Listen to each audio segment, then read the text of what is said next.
na, nagabasiyo na ang balisero. So pinaayos niya daw, ang problema hindi na solbar, nadulang sound niya eh. Inainay, naging katama. Siguro na puto lang spring siguro.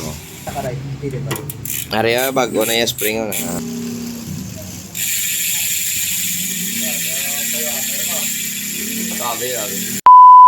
Guys, good morning. So may arat at isa ka skulptura nga Merida. Yun. Ito yung unit natin. So yung problema daw, wala na, nagabasiyo na ang balisero. Ayan. So wala nang tunog yung hub niya. So Novatec yung hub natin. Kasi ni Novatec F48S na siya. Wala na sound. So pinaayos niya daw, ang problema hindi na solbar, nadulang sound niya eh.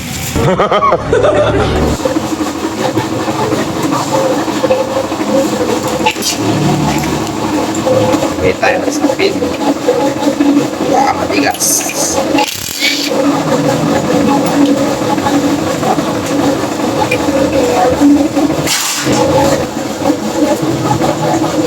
Puno. Ay, naulog. Ilang pals. Na-over lang. Banat na guro spring yan. Ketchup. Wow!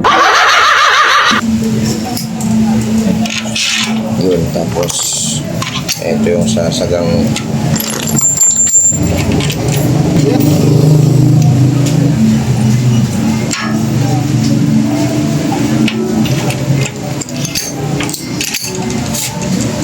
pag na-press na dira mo nagidya makita nga ang bearing ay karagutrot or nagabagrot na. Pinupino ta ni bearing nga. Check ta na karon. Dari na guys ang iyang mga hub. Ayan na sobra sa grasa. Buong buo. Tapos yung bearing, ito sigurado kung isa may tama, yung dito wala Magkaibang kulay. Spacer. Kung kuha, natugura sa imbot ng ibang.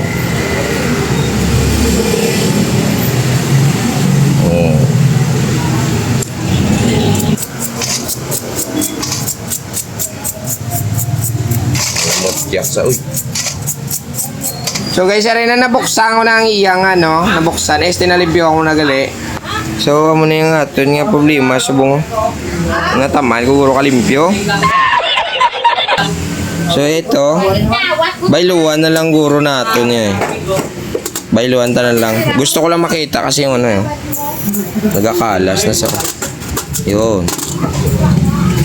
Yun. Bailuan na lang siguro niya. Or aray lang isa. Abay da, importante mabalik ta sa. Nan. Baka namin yung tsura yan. Ito parehas, tsura ko ba?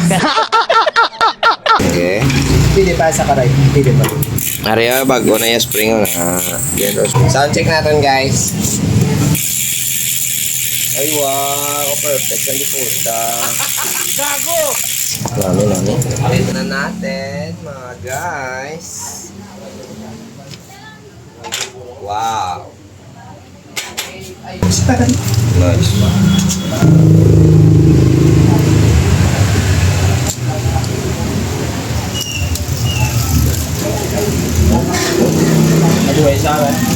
Sound check ba?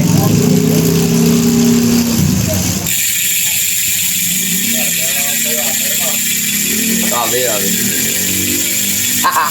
Naisa na. Ay wow. Guys, rin na natapos na natin Merida. Siya pagkayo sa iyang hub sa may likod. So, kailangan i-sound check muna natin ulit para at least marinig na. Oh, boy, pagani, nag-uni na sound. Okay. Wow.